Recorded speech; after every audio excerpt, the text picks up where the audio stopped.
मैं पेशे से एक कंप्यूटर टीचर था और दिल्ली में एक कंप्यूटर सेंटर में पढ़ाया करता था। जैसा कि आप जानते हैं कि आज किसी को भी जॉब करनी हो तो कंप्यूटर आना बहुत ही जरूरी है, तो हर उम्र के लोग इस सेंटर में आते थे। ऐसी ही एक शादीशुदा पर लाजवाब हुस्न की मलिका आशारा भी हमारे यहाँ कंप्यूटर सीखने आई। आशारा को जब मैंने पहली बार देखा तो मैं देखते ही होश खो बैठा। क्या बदन था उसका! 23 साल की बाली उम्र, बड़े बड़े तरबूज वाली 30 की छाती, 28 की लचकती कमर और 32 की पीछे निकली हुई गुफा। वो शादीशुदा भले ही थी पर अच्छी अच्छी कुंवारी लड़कियों को अपने हुस्न से फेल करती थी। ऊपर से उसके नैन नक्श इतने कटीले थे कि अगर वो मुस्कुराकर किसी को देख ले तो वो वैसे ही मर जाए। मुझे पता चला कि वो कुछ बिजनेस करती है, इसलिए दिन के टाइम में नहीं आ सकती है। उसने रात को 8 बजे का टाइम मांगा।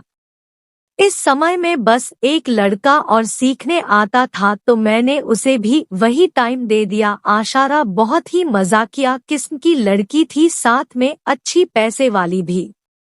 धीमे धीमे कुछ ही दिन में मेरी और आशारा की अच्छी पटने लगी और हम दोनों एक दूसरे से हर तरह का मजाक करने लगे। अब वो रोज जब सेंटर आती तो अपने और मेरे लिए कुछ न कुछ खाने पीने के लिए ले आती। मेरे मन में आशारा के लिए आकर्षण बढ़ता ही जा रहा था। मैं मजाक ही मजाक में उस पर लाइन मारने लगा और वो भी मजाक में ही अपनी सहमति जताने लगी।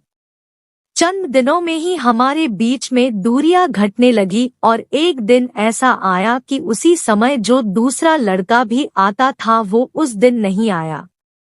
बस उसी समय मैंने आशारा को अपना बनाने का प्रयास किया, पर एक किस करने के बाद ही आशारा ने उस समय कुछ भी करने को मना कर दिया और आने वाले रविवार में उसके फ्लैट पर आने को कहा।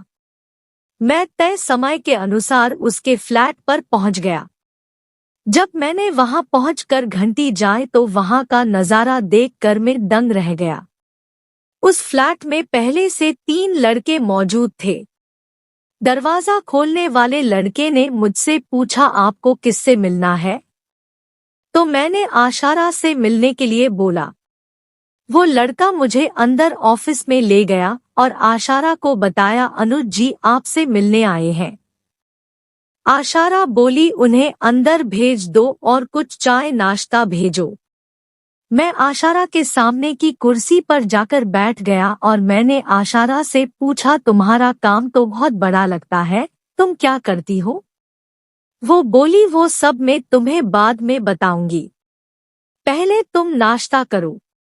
नाश्ता लाने वाली लड़की से आशारा ने बोला, मैं जब तक किसी को अंदर न बुलाऊं तब तक किसी को भी अंदर मत भेजना और कोई भी आए उसे मना कर देना कि मैं हूं नहीं। पहले आशारा और मैंने नाश्ता किया, फिर आशारा मुझे ऑफिस रूम लगे एक आलिशान कमरे में ले गई और मुझे किस करने के बाद बोली, क्या हुक्म है मेरे आका, तुम्हारी इस कनीज का सब कुछ अब तुम्हारे लिए है।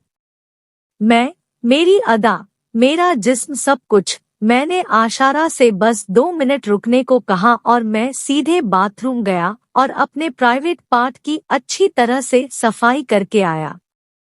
लौटकर मैंने देखा आशारा बिस्तर पर चढ़कर बैठ गई थी। इस समय आशारा लेडीज लोवर और टी शर्ट स्टाइल का टॉप पहनकर आई थी जो मैरून रंग का था। गोरी चिट्टी आशारा पर ये कलर खूब जच रहा था। मैं आशारा के पास जाकर बैठा और कहा, तुम तो आज लाजवाब लग रही हो आशारा।